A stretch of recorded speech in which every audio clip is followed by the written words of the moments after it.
see you tonight. And out on the street.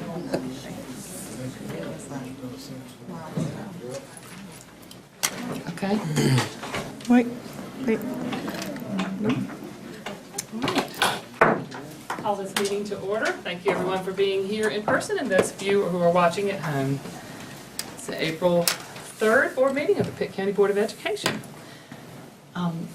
Betsy, would you please lead us in the Pledge of Allegiance and the moment of silence?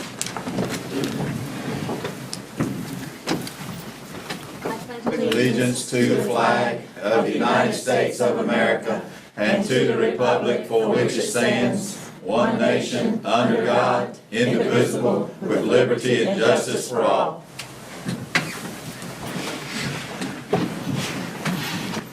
Let us pray. Heavenly Father, thank you for this opportunity to come together and to represent Pitt County Schools and the districts that we represent, the communities that we serve. Lord, I pray that you'll be with the families of Linda Shirley and Anaya Everett, who suffered tragic loss just in this last week. Lord, we pray that you'll be with them as they mourn the loss of their family members, and pray that their communities will surround them with love and support. Father, I pray that you'll be with each of us in our thoughts and our actions and our words tonight. May they all be pleasing to you and to the mission of our school. In your name we pray. Amen. Amen. Amen. Thank you very much. Okay. Everyone has had a chance to look at the agenda on your device. We're going paperless for the first time, so were there any adjustments to the agenda? Madam Chair? Yes, sir. No adjustments. Move for approval. Is there, Mr. Moore has moved to approve, and Ms. Smith has seconded. All in favor, raise your right hand. All opposed? Thank you.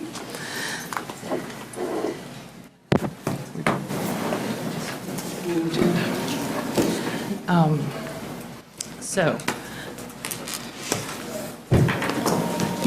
excuse me, my screen has gone dead. Next, we will have the spotlight on teaching and learning. That's Travis, and I believe he has several pieces of good news to bring to us tonight with some visitors. Always. Good evening. We have many wonderful things going on in Pitt County Schools, and tonight we want to highlight three of those. The first two, Tim DeCreasy, our Director of Digital Learning, is going to come up and speak about those. One is going to be Pitt County Robotics, but first we want to talk about our elementary Battle of the Books winners. Last month, we recognized our middle school Battle of the Books winners, and our elementary ones are here tonight to be recognized. So, Mr. DeCreasy, if you'll come forward.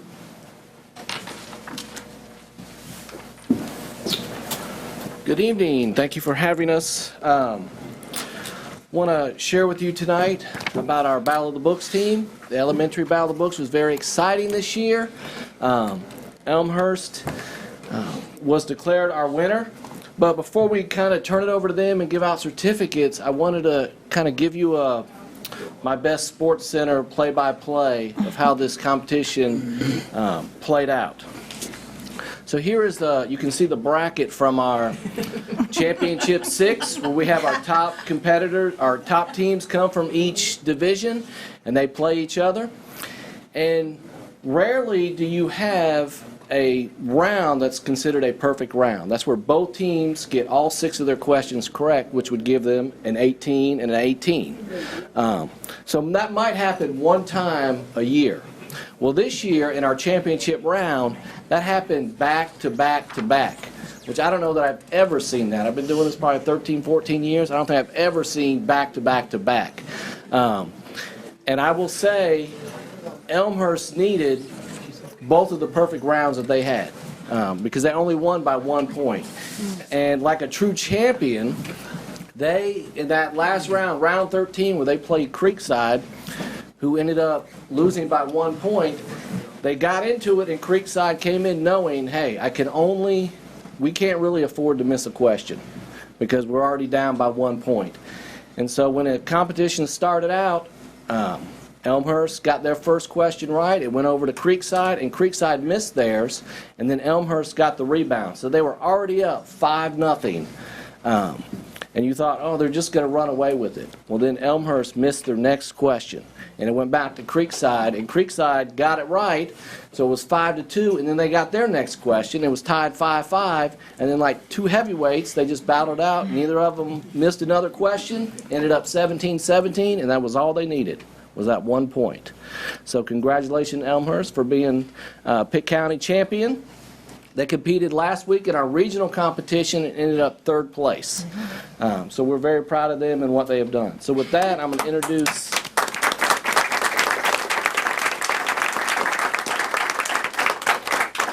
introduce their coach, Miss O'Rear, to come and call out each team member.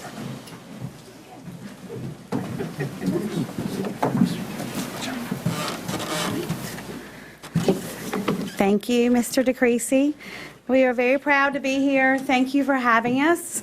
It's been a fun year. We've worked really hard, and our hard work paid off, and we have a lot to be proud of. So thanks again for letting us come and visit with you all tonight. I'm going to introduce each of our teammates, starting with Tess Bullard. Congratulations. Mackenzie Burt.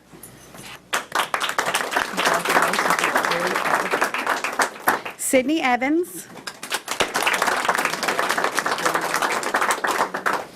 Olivia Hadnot.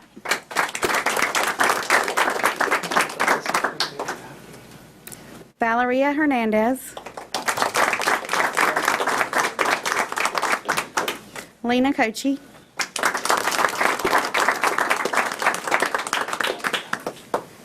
Carmen Patterson.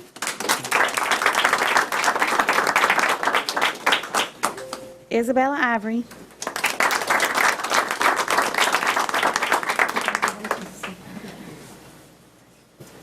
And we have one more that's not here tonight. It's Azaria Little. She couldn't come tonight, and I'll take that back for her. And then Mrs. Rogers also played a key role in our team. So as you can see, it's all coach. and the coach. Thank you. We're a team of all girls this year. Just worked out that way, and hence our hot pink shirts. And so once again, very proud and thank you.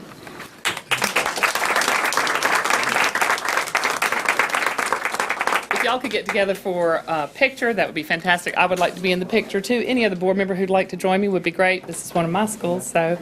I'd also like to give a big hand to the parents. Raise your hand if you're a parent of a Battle of the Books team member from Elmhurst. Is very, very proud. I know y'all worked hard. How many books were there this year? 18. Woo, that's lucky.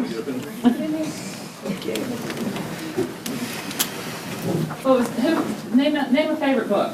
You don't have to name the author or the full correct title. Fish in a Tree?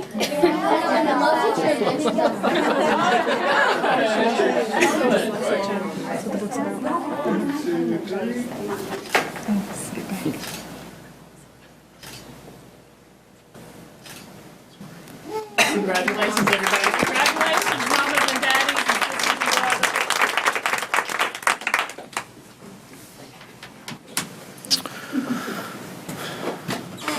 All right, secondly, I want to update you on just Pitt County robotics in general before we turn it over to Pitt Pirates and Boneyard for the good news that they have to share.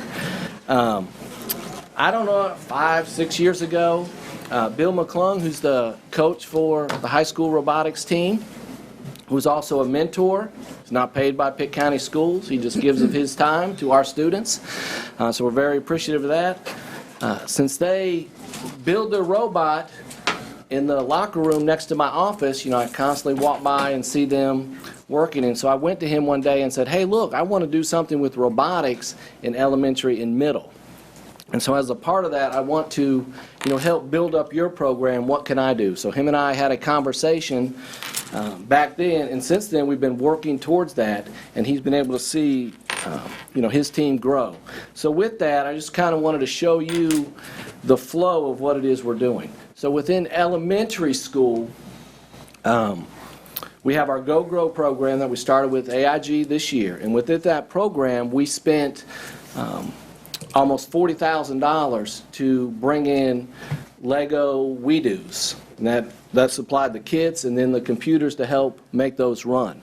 And so with that, we're beginning to get those kids involved in elementary school at all levels, just trying to introduce them to robotics and make that work.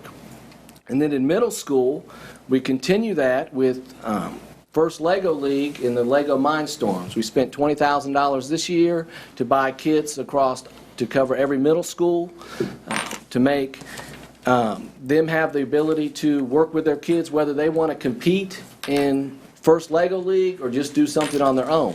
6 years ago, when I approached Mr. McClung, we started a middle school competition. And I said, what is a affordable way that we can introduce kids to robotics?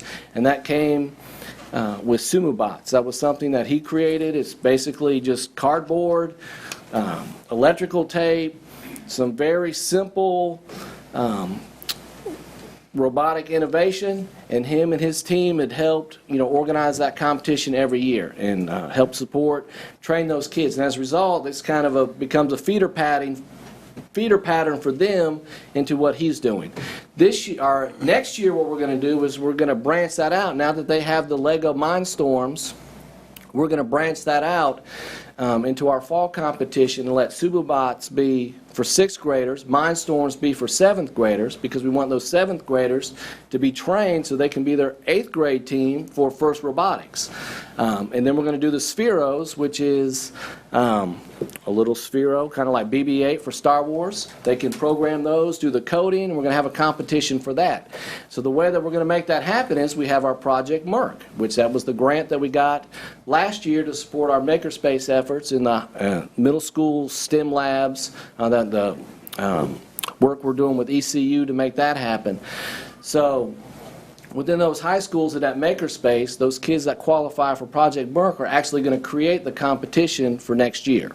They're going to work with the Mindstorms, they're going to work with the Spheros, and they're going to come up with whatever the competition is going to be. I don't know what it's going to be because we're not at summer yet. So we're going to let them create it, figure out how it's going to work, and then they're going to come support that in the fall when we do that competition.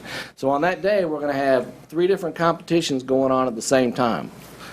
Cross my fingers. I hope we logistically can make all that work out. But all that is an effort to build kids' interest in STEM and robotics to help support what they're doing in high school, because it's a phenomenal program. So with that, I'm not even going to talk about it other than just say it's phenomenal. I'm going to turn it over to Mr. McClung and let him share his vast wisdom in that area. Kevin, there's Kevin. Okay. Right behind you. Good. Come on up here, Kevin. Good evening. I'm Bill McClung. I'm a coach and mentor for Pitt County Robotics, and this is Kevin Daniels. And I'm a mentor for Pitt County Robotics and also the coach for Boneyard Robotics. So these programs have been really incredible. We've had tremendous growth in these. It's kind of exploded on us. We've had 170 students who came out for the program this year, and we saw this interest. Kevin either gladly or crazily agreed to start a second robotics team. So right now we have 2 robotics teams with 36 kids working in the same space, and we could grow. We could immediately start a 3rd team, no sweat. Very easy. No sweat. So it's just the growth of this program has been amazing, and a lot of that is due to all the kids that we're bringing up through the Sumo Bots and the Lego robotics and all that, and of course we're supporting those efforts as well.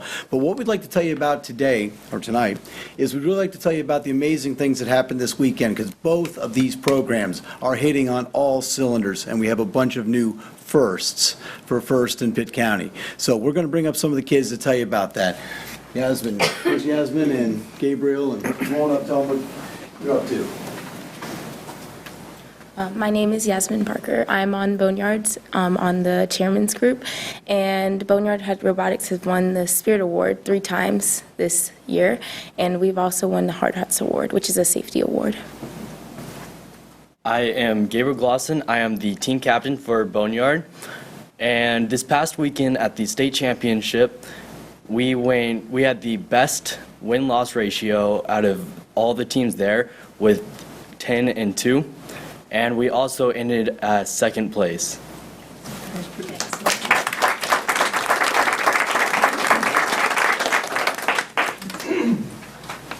Hi, my name is Austin Gates, and I'm one of the drivers for Pitt Pirate Robotics. at our Pitt County District event. We won the whole event, and we won a safety award as well as the chairman's. I'm Sid Agarwal, and I'm the team captain for 2642. And at our Raleigh event, we won the whole event, and we also won Industrial Design Award, which is basically having a robot that's functioning depending on the game that they gave, and it's just overall good design.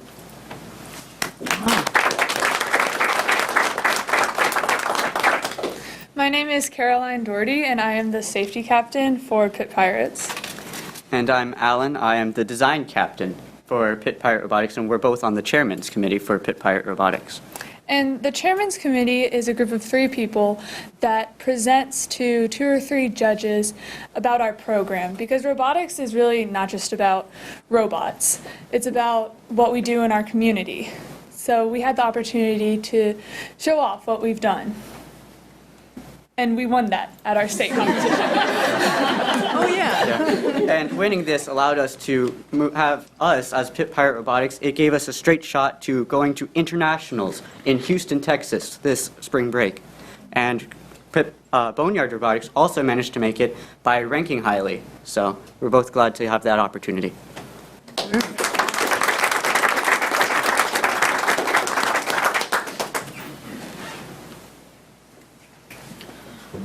Hi, I'm Mark Flanagan, and I'm on the Boneyard Robotics team. I'm Spence Millett, and I'm the scouting captain on Boneyard. I'm Kendall Bass, and I am engineering and pit crew captain for Boneyard Robotics. We would just like to thank you guys for your support throughout the entire thing and the space that you let us use in the schools. We're very thankful for what you do for us. All right.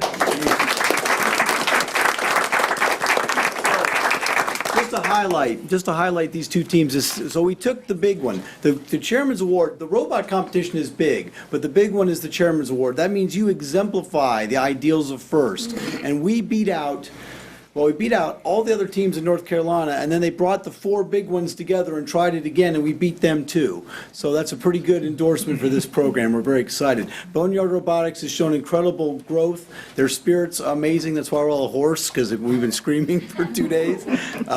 And so they did a great job. The Spirit Award got them 15 points, and that pushed them they got to the World Championship on their own by being the best. So, a bunch of great kids, great teams. Very proud. Thank you for your time. Are there any parents here in the robotics? Couple. I have, yeah, and you were going to take questions? Yeah, please, I'm sorry. I have one. Yes, ma'am. Are all of the students from different schools? Yes, ma'am. We draw students in. If you want to work, come join us. We take students from all 6 high schools in Pitt County. We have students who are private. 7. Yes, that's right. We have 7 from the new school as well. And we also have private school students and some homeschool students on the team. And it's really it's merit based. If you're there to work, we want you. There's a lot of interest. So you have 72 total students. 72 students on 2 teams. Yeah, that was the number that we took from the roster, and it's a space thing, and we just simply can't. We don't have space to house more teams. What we have tried to do is, of course, we're starting as many FLL teams as possible. We funded 8 new FLL teams in the county last year, and our grant is open right now. We have space. We've got 1 applicant right now. I've got 7 open applications for FLL teams, 2 open applications for FTC teams, and I'll fund an FRC team. Come see me. We're serious about this. Will you explain those 3 acronyms, please? Yes, the FRC is the big robots for the high school kids. The FTC is an equally technically challenging, medium-sized robot. I envy them because it fits in a car instead of in a trailer. And then FLL is First Lego League, which I think you've seen. We do the tournament in November. We're doing it again this year, and that'll be the Lego robots. And once again, what's funny is it's not about the robot, right? It's really about getting these kids focused. That gives us a nucleus, something to work around, but you're working on teamwork, you're working on a project, you're working on, FLL is the greatest example of this because FLL is a project first, right? So animal allies, talking about how humans and animals interact, people talking about bear incidents, deer, how do you keep deer out of the road? I mean, real world problems that these kids are solving. 6th graders running around with patents. I don't have a patent, I'm a degreed engineer. I mean, So, and then, of course, the rest of it is really about teamwork and just problem solving, really. Because we have kids on the team who are design, marketing. I've got kids who are doing our business plan. I've got kids who are doing our graphics, our T-shirts and stuff. It's just like a real business. I need all those things working to make it function, and hopefully they learn that as we go. I think there was one more special award given. Yeah, I can't miss that one. Good preview. Sorry, brain fry. So they also give awards called the Woody Flowers Award. They're the two leaders of FIRST are Dean Kamen, the guy who invented it, and Woody Flowers, the Dean Emeritus. He's an MIT professor who basically is the other half of the team, and they call it the Woody Flowers Award because it's for mentors who exemplify the ideals of FIRST. Now, we have a unique, I get a little choked up. We have a unique opportunity here because we're the only power couple that I know of. Last year in 2015, I was awarded the Woody Flowers Award. Very proud. This year in 2017, they gave that to my wife, Ann McClung.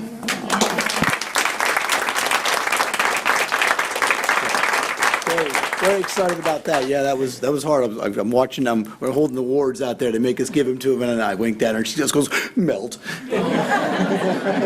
She's great. Do board members have any other questions? Okay, Thank you very much. Oh, we do have one more. Oh, you? Yes, sir? Mr. Moore. Not a question, but Madam Chair, if I may, all the parents, if I may, all the parents of the students who were involved in the robotics, would they all just come in here and stand up, or if there are any out, I'd like to see them all. Well, we brought kids. We didn't bring all the parents. We got 1, 2, 3.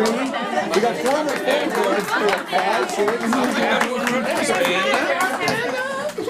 And I can say as a parent, it sucks the parents in as well, because I also am serving as a mentor now as well, because I Thank you. enjoy it so much. And so Thank you. brings us in as I'll well. say, all 3 of my students went through the program. 2 of mine are in the technical field now, 1 is in the political field now, and they had a great time in the program. And my oldest daughter is the one that came home so excited 10 years ago from Miss McClung's room. She said, Dad, we're starting a robotics team at the school, and you're going to help. Okay, 10 years, I'm still in it. Yeah. I don't want to give it up for anything. And important point, I think one of the great points that Tim pointed on his slide there is last year, 100% of our graduating seniors went into STEM fields. 100%. We have medical. They don't all go into engineering. Of course, that's what I'd like to see. But we have a lot of doctors and chemists and a lot of good technical fields. So smart kids doing some great stuff. I know there's a lot of great parent support. Oh, yes. Obviously, support from the community. Tremendous support from the community. When I talk about, they always ask us competition where there's an entrepreneurship award. I'm not the world's greatest businessman, so I don't always explain it very well, but we do this with, the community makes this happen. Something that's unique about our team's funding is that it's diverse. A lot of teams, Delphi, GM, Ford, Chrysler, one of these big names, United Technologies, these fly-by-night little bitty companies, they basically hand them $50,000 and say, here, do robots. Well, we don't have that. And I'm not complaining, because what is great about this is it lets us connect our community. We get to work with our schools, we get to work with businesses and individuals in the community, and that comes together to make this possible. Now, it's expensive. Robots are expensive. Right now, we're looking at about $23,000 to take these kids to Houston. The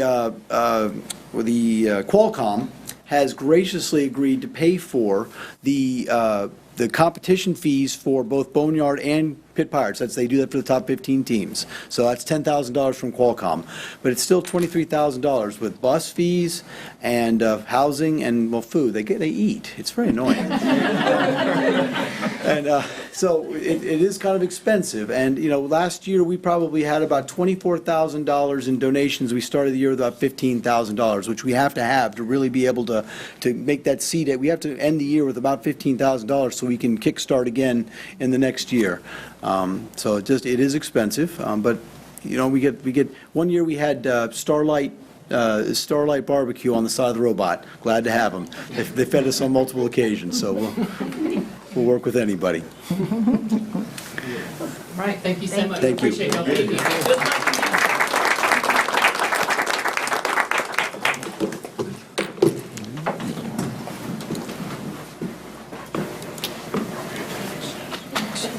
You can tell we're very fortunate to have the McClungs as part of our school family here. Our last spotlight item, but certainly not least, we wanted to provide an update about the Dos Mundos dual language immersion program that is at Belvoir Elementary School. And so with us tonight is Allison Covington, their principal, along with Courtney Dubas, their instructional coach, and Carolina Licona, who's also their dual language and kindergarten teacher. So if you guys want to come forward. Good evening. Thank you for having us. I'm really excited to share kind of what has been going on at Belvoir with our dual language program. This is Ms. Dubas, our instructional coach, and Carolina Licona is our lead teacher in kindergarten. Is it gonna? Okay. All right, so a little background about the program. Dos Mundos is the first and only, which we are very proud of, dual language program in Pitt County. We have a 50-50 model. So the students follow an A-B schedule, which means on Mondays they go to the Spanish world, and on Tuesdays they go to the English world, and vice versa. In Spanish, all the instruction is done solely in Spanish. When I first got to Belvoir, I walked in the Spanish room and said, "Hey." She was, "Buenos dias." I was like, "Oh, okay." So now you have to greet in Spanish, you have to do all of that. So I've come accustomed to that. This shows currently where all of our teachers are from, our international teachers. We have teachers from Costa Rica, Honduras, and Colombia currently. We have now hired our new co-teacher for next year, or asked, and she's going to be coming from Ecuador. So we have a wide range of teachers. So currently there are 96 students enrolled in the program. In kindergarten, there is a turtles group and a penguins group. There's 24 in each class. In first grade, we have giraffes and zebras. 50% of the makeup of the classes are native Spanish speakers, while the other 50% actually are not native Spanish speakers. A little bit of the timeline. So back in 2013, that was kind of when the discussion began about the dual language program. And then the following year, administration at the time, district leaders, they started to speak with VIF, which is now Participate, about the dual language program. They held parent meetings, met with community members, and the teachers also visited some other schools that had dual language programs in them. And then they started planning for the resources that would be needed. And then they also conducted, which we still do, our Skype interviews to interview for the first cohort of teachers. In 2015-16, so last year, the cohort 1 started in kindergarten. The curriculum was adjusted to create the implementation for first grade, so as they traveled, our first cohort is now in first grade. And again, we did those interviews. Then this year, that cohort has moved to first grade, and cohort 2 is now in kindergarten. We have already begun kind of planning for next year, which that very first cohort will now be in second grade. Our co-teacher with Ms. Licona will be our lead teacher in second grade. So the co-teacher position is now the young lady that we're looking at from Ecuador. And this is just kind of a model of how the program will grow. So by 2020 and 21, we will have the dual language program in all levels at Belvoir.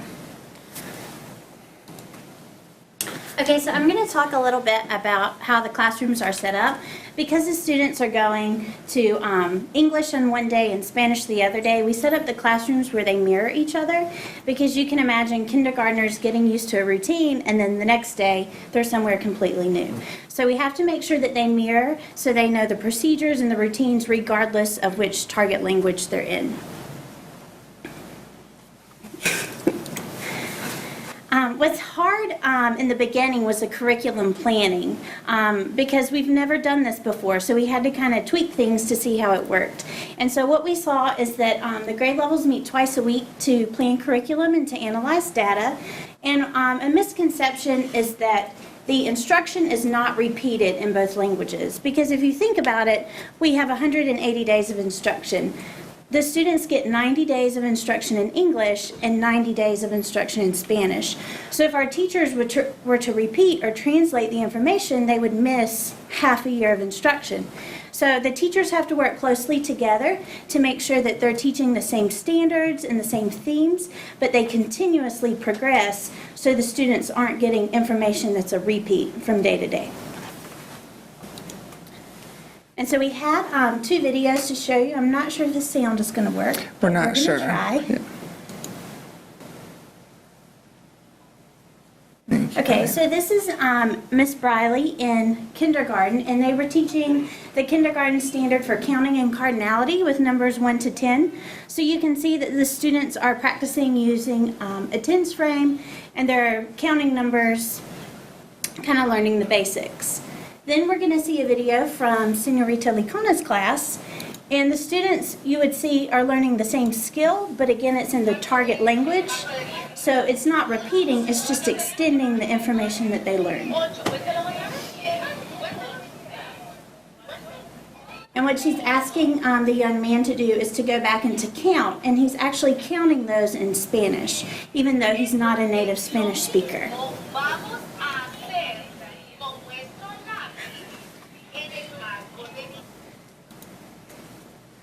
Something that's interesting are the guided reading and the literacy rotations. That takes place every day, regardless of which classroom they're in. And you can see Miss Harris is our first grade English teacher, and in the top right corner is Senora Mejia. So while they're working, they're doing vocabulary, fluency, comprehension, written comprehension, because as you know, in first grade, the students have to grow 6 reading levels, and that's really writing intensive. So we have to make sure that we're doing those skills in both languages to make sure they can achieve that goal. And this is a picture of Senorita Ordonez in first grade. She's our co-teacher who will be in second grade. She's doing a literacy rotation, but if you look, everything in the classroom is in Spanish. So if you were to go into the classroom, all the materials, all the books, everything posted on the wall is in that target language. So the students are fully immersed in the language. Hi. As you can see, and if you're more than welcome to visit us, we are very committed in encouraging the kids to read. So students take home this reading levels book in both languages, in English and Spanish, for them to read every single day. And we actually have a reading celebration. If the kid who achieved the reading goal, we have a party for them, and that motivate them to read in both languages. We also help the kids to develop and to their listening and comprehension skills through iStations in both languages, English and Spanish. For example, that one, it's in the Spanish class, so they're listening to different activities, and they answer back. Either with vocabulary or answering questions.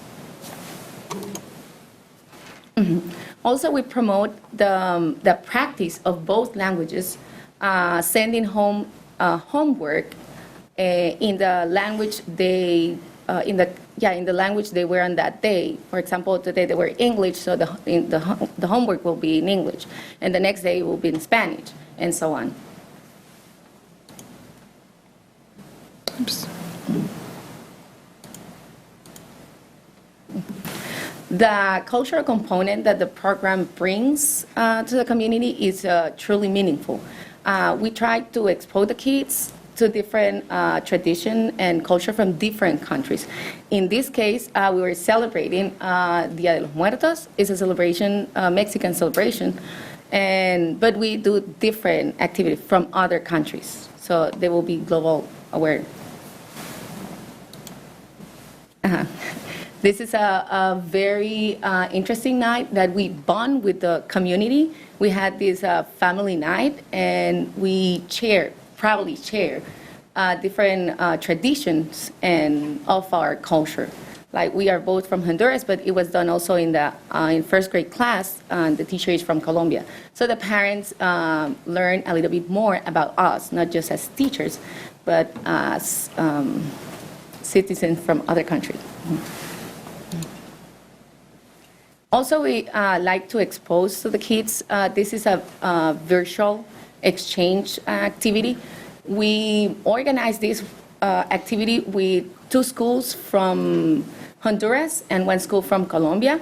And we prepared greetings, cards, songs, and different activities. And we connect with these schools, and the kids from our school and the other school, the Spanish-speaking schools, well, were able to interact. And it was like really a great experience for the kids because they know how my voice and the other teachers' voices sound, but they were able and free to interact with other kids and speak fluently in Spanish.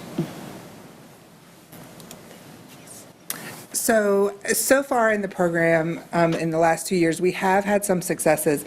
And the first one is really special because the first one is the data from our first cohort at the end of the year last year was comparable to the data in a traditional kindergarten classroom. And if you think about that, they are getting half of the English instruction, half of the instruction in English, the other half is in Spanish. But yet all of their data was comparable across the board. So that is a really big success. Our native Spanish-speaking families are more involved. We've noticed they come out more. They're really proud because their heritage really is being celebrated, and their kids, we've had a lot of comments about, they were, taught in Spanish, and they didn't think their children would get that opportunity, and now they are. So that's been a plus. Students are receiving culturally rich experiences, kind of as we shared. And then teachers are actually able, even if they are not part of the Dos Mundos program, they actually have collaborated with our VIF teachers, other teachers in the building, to get ideas about some culturally rich experiences, some global awareness activities, things like that. So it's really helped the entire building. This is really a shame because this is the best part, that the volume's not working. But as I talk, I'll at least let it play. But so Ms. Dubas walked around and asked the children that are in Dos Mundos their favorite part. I like English because Ms. Harris helps me learn new things. And I like Spanish because in Spanish, Ms. Mejia helps me learn new Spanish words. Like perro, which means dog.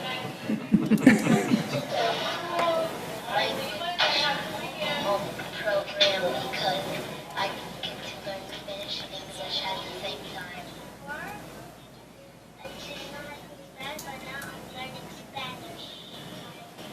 I like Spanish because I learn my days of the week. Lunes, martes, miércoles, jueves, sábado, domingo. And I also like English because I learn my numbers and I learn new things. In Miss Harris's class, I understand everything she's saying, but in Miss Mejia's class, I don't, but I'm learning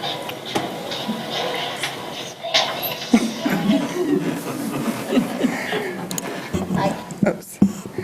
So obviously the goal of our program is to not only make our students bilingual, but also biliterate, where they're writing and reading and speaking Spanish as well. So that's what we have, but if you have any questions, we'll be glad to answer. It's a fantastic job. Thanks. It's very exciting to see the program starting to mature and move into itself and learning lessons as you go along to inform the rest of the program. Are there any questions or comments about the program? Yes, ma'am. I'd just like to comment that I like the integration of the various heritage because every child needs to know that all heritage are special. Absolutely. And that this is going to empower all the students. I know it will. Yes. Thank you. all for doing a great job. Thank you. Anybody else? I do. I was at Belvoir not too long ago, and last year I took a tour of the bilingual program, and I was just so happy that they were happy to be in the class. So I'm almost certain you don't have a lot of discipline problems.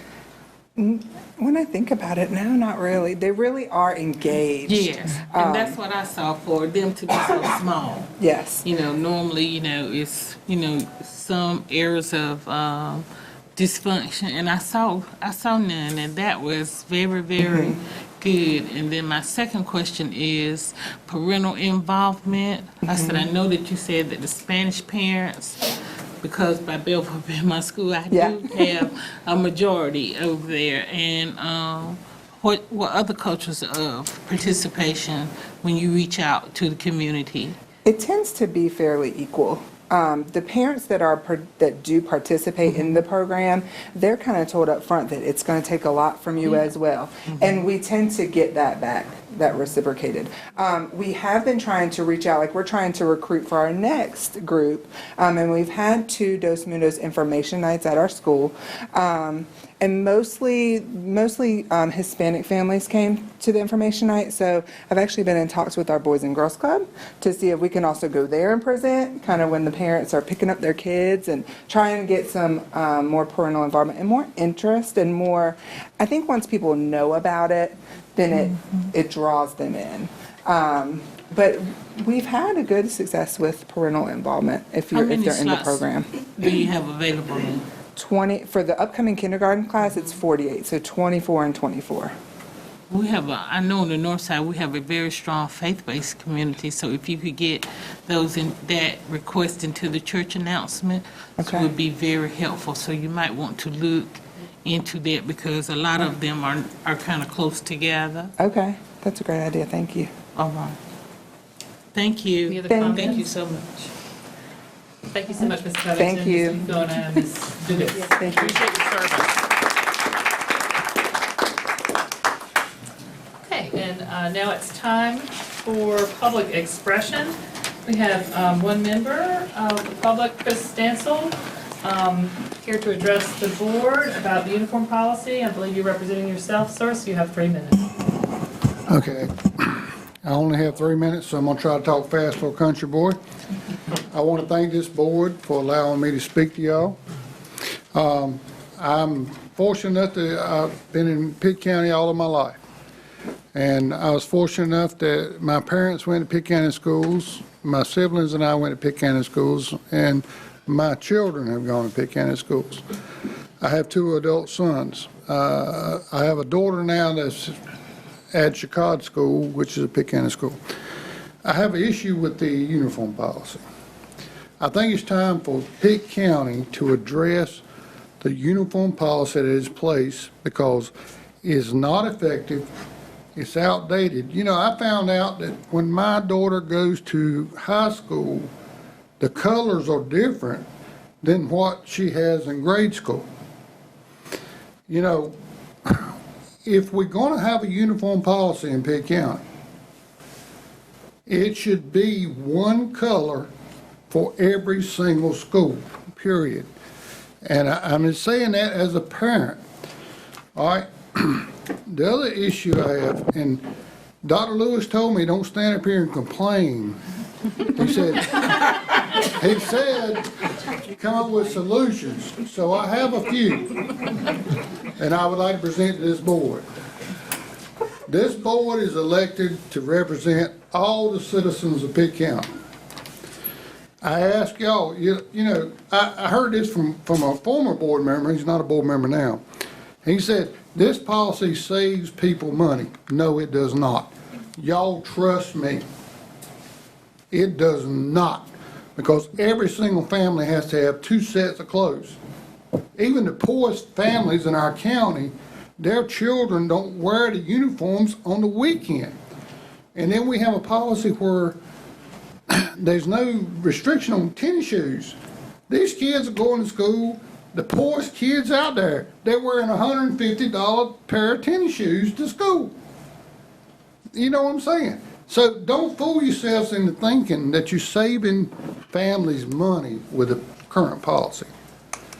All right, with that being said, oh, I got a big issue too. All right, on Fridays, I can pay $1. Is my 3 minutes up already? You have 26 seconds. 26. On Fridays, my daughter can pay $1 to wear a pair of jeans. If y'all going to keep that policy in place, where I can pay $1 for my daughter to wear jeans on a Friday, let me pay $5 and let her wear jeans all week. I mean, honestly, and I'm just saying, we need to revamp. I'm gonna go around real quick. I know I'm almost it, but Greene County, Lenoir County, Craven County, they have decency policies, which is what we need in Pitt County. Thank you so much. Thank you. We appreciate you coming and sharing your opinions. Okay, next item on the agenda is consent items. All the board members should have had an opportunity to review the items in the consent agenda. Move to approve. We have a motion to approve by Ms. Council. Is there a second? Second. Mr. Forbes seconded. All in favor, raise your right hand. All opposed? Motion carries. Thank you very much. And for new business, we have 2 items. The first item is the first reading of the 8,000 policy section. I believe our attorney will lead this further discussion along with Ms. Council. Madam Chairman, board members, the 8,000 section of the policies has to do with fiscal management, and we went over those in the policy committee with Deborah Baggett, the chief financial officer. And then we have a few, I think about 4 or 5 miscellaneous policies also to be for first reading tonight that are policies from other sections that we had taken out to do further study, and they're now ready to bring to the board for final review. Thank you. Ms. Council, I'd just like to say thank you again for your ongoing commitment to convening the policy committee and working with everybody's tight schedules, and really kudos to everybody who's put in so much work. We're getting down close. We can see almost there. End of the road, so to speak, from my tobacco picky days. So getting close to see the end of the road there. All right, thank you so much. We have one more item of new business. That is the approval of the contractor for the CMF's floor joist project. Thank you. Good evening. Ms. Williams told me I had to be quick. There's some kind of basketball game on tonight. I'm not sure exactly what that's all about. So we'll be fast. After a long process of trying to get this design, bid, redesign again, rebid out again, I bring to you tonight the recommendation to contract with Pro Shot Concrete out of Virginia Beach for the structural repair work to the floor joist underneath CMF's middle school. The bid tabulation, which was sent out to you guys, showed the base bid of $980,105. Alternate number 1 was a subtraction of $145,000 to leave the concrete waste that is existing under the building and not have it removed by this contractor, as well as adjusting our time from middle of the school year to summertime so that off-hours work did not have to be completed as often, which dramatically reduced our bid a little bit there. And alternate number 2 was an added square footage, and that was $147,350 is alternate number 2 add. This was a recommendation by our structural engineer as he crawled underneath CMX Middle School to do our design and see exactly what we need. Basically, this is something that is going to come up to us in the near future if we don't go ahead and get it done now. So we asked him to put it in this as an alternate bid to see if our prices would come in a range that we could get it done in our budget, and this has done it. So our overall contract to go out with Pro Shot Concrete would be $982,455. With our design fees of $75,000, that puts us at $1,057,455 total contract value over the whole thing. That is actually just under $2,500 less than what our estimates were. So coming in, finally bringing one that's a little bit under budget, which is a good thing. This project is going back to all shotcrete work underneath the building. We had played around a lot with some flow fills and different things like that. It just wasn't going to work out with some other problems that would go on with our shotcrete or with our flowable fill work under there. So again, revert back to original design of the shotcrete work under the joist. So the recommendations from staff as well as Dixon and Associates, our structural engineer, is to go with Pro Shot Concrete for this contract work. Any questions, comments, concerns? Want a motion? I would like one. Move that we take the recommendation of Mr. Johnson and go with the Pro Shop concrete bid. It's Second. been moved that we approve, and now seconded by Yes. Mr. Moore and moved by Mr. Forrest. All in favor, raise your right hand for approving the Pro Shop bid. All opposed? Okay, motion carries. Thank you. Thank you, Matt. Okay, that concludes our new business. We move to closing comments. And I believe Dr. Linker. Just quickly, two things. One, after what you heard tonight, I can only say is Pitt County Schools has it going on. We got some things happening that we should be super proud of. We also had our advanced ed visit a couple weeks ago. I'd like to thank Cheryl again for leading that endeavor, getting that behind us and getting that accreditation process.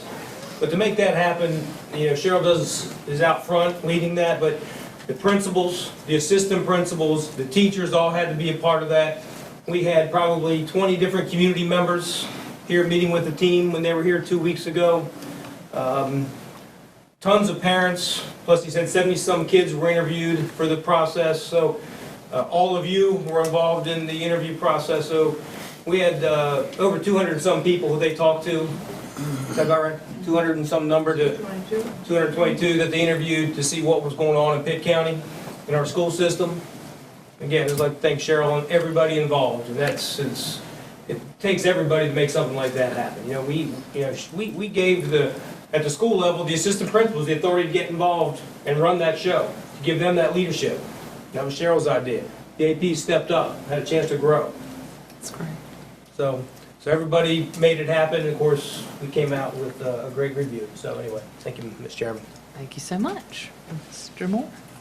I'm going to echo a little on what he just said, since it's so close to what I'd done when I was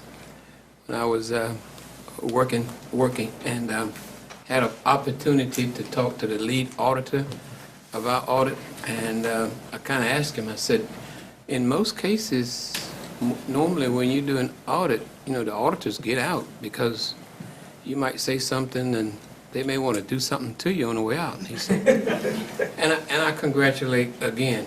He didn't find any place where he was feared or anything. And for a lead auditor to go in and do an audit and put all that trust in the school, that says something about Pitt County schools everywhere. And I like to thank all of Pitt County schools and all the amenities that go along with it to help make us what we are today. And we do have it going on. And I got 119, and let me just show this book. And I thank all of the board members here for giving me the opportunity to go to the National School Board Conference in Denver. It was March 25 through 27. I had a great time. Didn't have a great time going all over the city. I went to about 14 or 15 different sessions, and I got a lot of takebacks that I want to be able to go through with the board members here. A lot of good things. But again, like Dr. Lincoln said, there's a lot of what I heard is what we're already doing. And I think it reflected back again on the audit that we have. So, yes, we've got it going on. There was one other thing, since I've got 33 seconds. You don't have to use them all. I did attend one session called branding. And if you know what branding is, it's trying to get yourself so that people recognize you. And I think here in Pitt County, we need to do that. We have a lot of things going on around us here, and we don't need to leave our public schools behind. And so I've got a lot of opportunities that I hope that I can discuss with you on branding. Thank you. Thank you so much, Mr. Moore. I guess in an effort to try to get us out of here in time to watch the game, and plus my son's on the robotics team and he had to stay because he's not old enough to drive yet. So. But thank you, Mr. Stansel, for your public comment. I do appreciate hearing from community members. That is our job, to hear what you all have to say. So thank you for sharing that information. And I've heard concerns from administrators too about uniforms that start with a little bit of attitude from a student that grow into something more. And so I'm interested in looking at the uniform policy as well. And then just in an effort to get us home before the Carolina game starts, I will pass to Ms. Fagundes. Well, in lieu of time, there's just two things I want to share with you. I had the opportunity to attend a wisdom exchange or family exchange last weekend, I believe it was, and that involved 4 schools here in Pitt County. It was EB Aycock, Walcoats, Elmhurst, and A.G. Cox, and it was it was a great time to learn on how we can bring the community into the schools and involvement. And I really enjoyed that, and it was parents, students, community members, as well as the principals. It was just really neat to see everybody kind of coming together. So I look forward to working with Walcoats, since they're in my district, on their actual wisdom exchange. And then a special thank you to Terry Joyner, who is the chair of the SHAC, and SHAC is School Health Advising Council, and I had the opportunity to go with her to Greensboro today to the state meeting. I told her I had to be back here by 6 o'clock or I would be in trouble because I'd missed this one. But it was a great meeting. I learned a lot, and I look forward to taking that information back to the different things that goes into the schools here in Pitt County in terms of school health with our students. Thank you. Thank you. Ms. Council. Okay, I would just like to ditto all the things that has been said and that will be said, but I just wanted to highlight the lobbying efforts that you all did last Monday. I wasn't able to be here, and thank you all for lobbying our legislators. I had the opportunity to do it prior to Monday in two different occasions with them at another things in the community that I attended. So I spoke on behalf of schools at that. And also I'm always sending my comments to them via email and calls sometimes. And I'd just like to thank all the great things that are happening in our system, and we can continue to do more and more and just involve every child that we can get at all these levels would be my goal. And I know that we still got a lot of work to do, but we're doing great, but we just got to get more kids involved, because what we saw tonight is great, but we know more out there that's just as bright and that can also achieve excellence as well. And I'd like to thank Cheryl and the team for working, and it was great working on the advanced ed team to get our accreditation up to speed and making sure we're moving forward. And I am glad that I was able to share my views, and because I like, the involvement, that opportunity that I was given as well. Right on time. Thank you so much. Ms. Councilman first. Yes, thank you, Madam Chairman. A couple of things. First of all, when we were doing the accreditation and going through some of that process, a statement was made that I thought was very appropriate for Pitt County schools, and that was a lot of systems have learned how to become big. The key is take a big system and make it feel small. And I think that's one of the things that we've done a great job of, Dr. Linker here in Pitt County Schools, is make it feel small. I had the opportunity to go by this past week and visit with Pactolus, J.R. Whitfield, and Chicago, and the engagement that those schools have with the community. The Pactolus Ruling Club and the Pactolus School working together right now on some projects. Some farmers in the Grimesland community with the connectivity with Miss Gibbs and what's going on there, what could go on there at J.R. Whitfield is tremendous. And of course, the tremendous community support that Chicago has had for years that continues to be so. When I was out there the other day, so that's great. And then you see somebody like Mr. Chris Stansel. I'm going to brag on Chris. Chris is president of the Pitt County Farm Bureau. He represents a tremendous amount of the community. And I want to thank Chris tonight for the professionalism that he came up here on. And Chris, you're right. You came here and you gave some issues and you brought some possible solutions to the issues, and that's tremendous. And I remember, Dr. Lincoln, before you came, there was a statement made in the school board meeting one night that this is the uniform policy, this is it, we're not going to open it up anymore. But I think a smart school system continues to keep a finger on the pulse of things like that. And I think it's time for us to maybe revisit it, look at it, improve it, move it forward.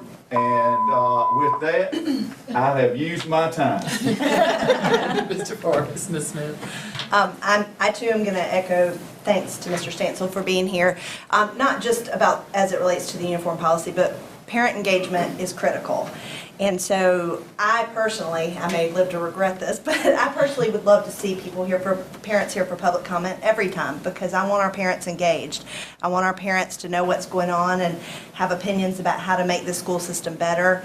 I'm still new to this, but I'm very proud to say that I feel like that this is a board that wants to listen and that we want to interact and to continually get better. We may not always be able to please everybody, we most certainly won't.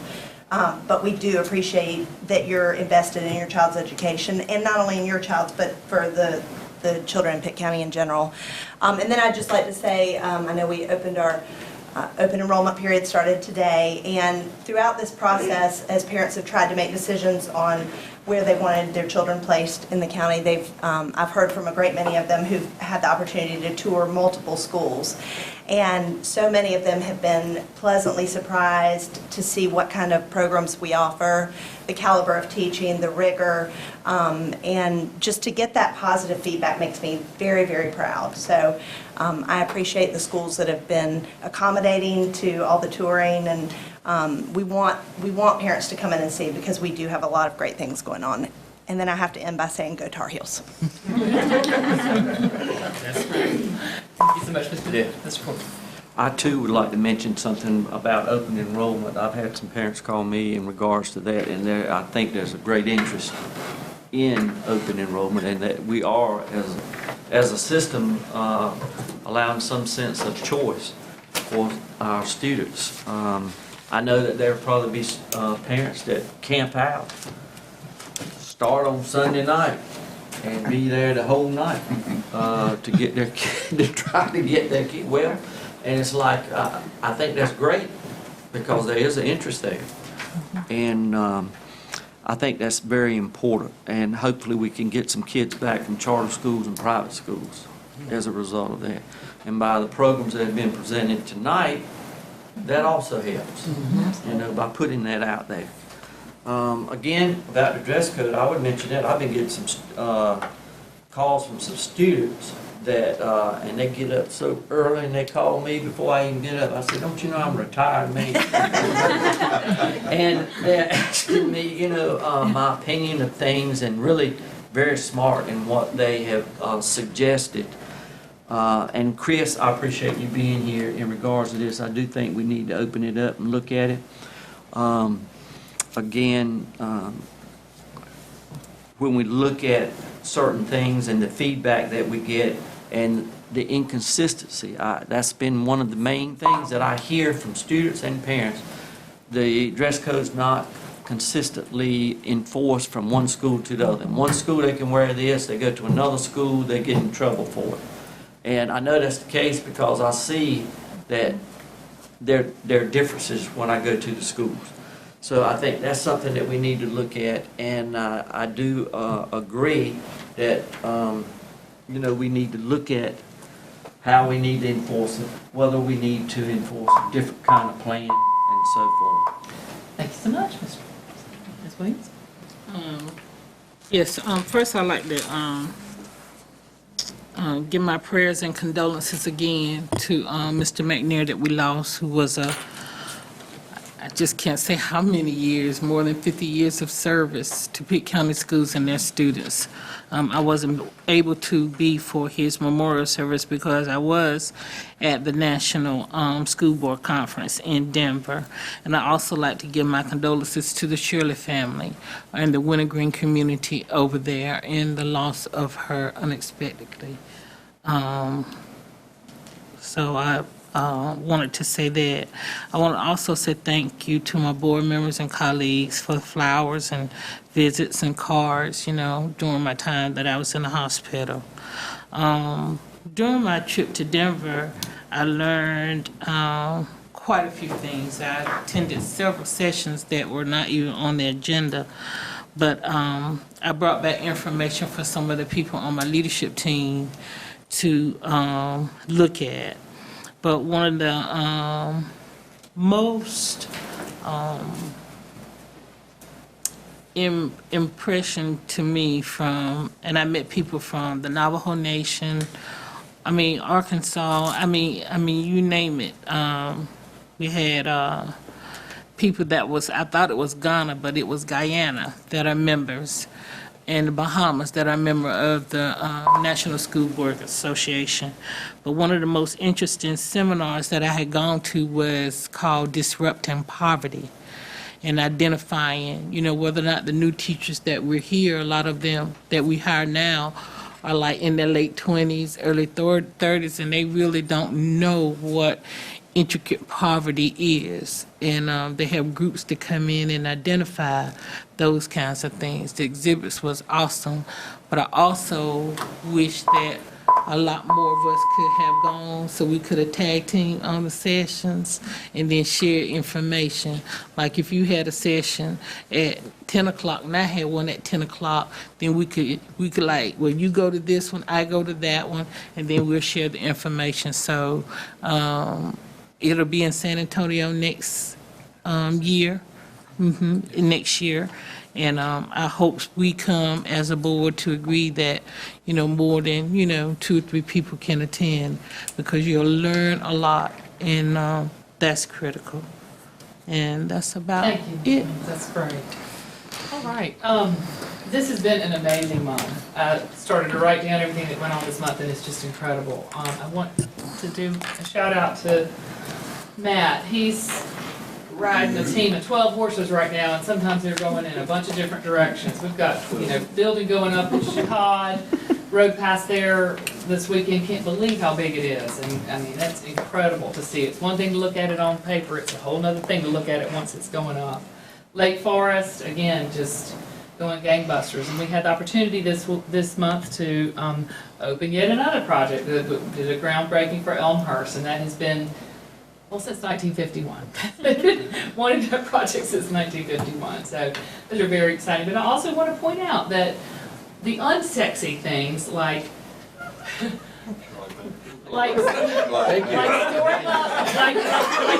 up the pilings underneath our very old buildings. I don't know how old CMFs is, but it's old.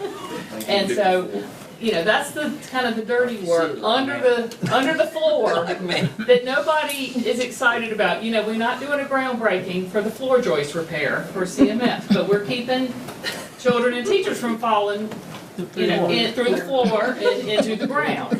So, and that's the sort of thing that goes sort of unheralded, but is critical when you have very old buildings. It's critical that you have people who are skilled at monitoring them and knowing when the money has to be spent before there's any, tragic calamity that ends up costing lives or a lot more money. I was very fortunate this month to go see one of our high schools compete in the mock trial state finals. They came in second. They placed the highest of any public school in the state.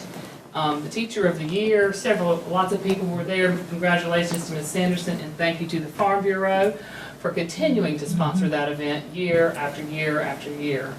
And we're very excited about that every single year, and hats off to her and all the other staff who were honored. Science Olympiad was also in March. 19 teams competed, and we had lots of Pitt County teams. I think 10 of the 19 teams were Pitt County schools, and many, many awards. Mount Orem got tired of handing out award after medal after medal after medal. It was fantastic. It's a great problem to have. I also know that it is prom season. Sean Kenny used to always talk about this and do his fatherly lecture. So in his honor, I just want to say at least one school has already had a safe and successful prom this past Saturday night, and those proms are coming up. I understand there's a new program called Prom is to be Safe that the high schools in Pitt County are working with, and to my understanding it's an excellent program. I know that we send out messages to parents to help, and obviously to bolster what the students are taught at their schools. It's so important that parents talk to their students about what to do and what not to do when it comes to prom. They're getting old and think they know everything, and they don't. So it's up to all of us at our schools, and I want to thank the program Promise to Be Safe and parents, and obviously the administrators of high schools for looking after our children, keeping them safe. And last but not least, we really have suffered 2 tragic losses this past weekend with the passing of Linda Shirley from Wintergreen Intermediate. She was a treasure and beloved by many, many people. And Anaya Everett, a little second grader at Eastern Elementary. Both of these losses were really tragic and shocking to everyone. And I guess the message, at least that I'm taking home, is that you never know what's going on in another person's life, and that we should treasure every moment that we have with our children, with our colleagues, and appreciate them for what they bring to us, for how they enrich us. So, our prayers are with the Everetts and with the Shirleys and the McNair family as well.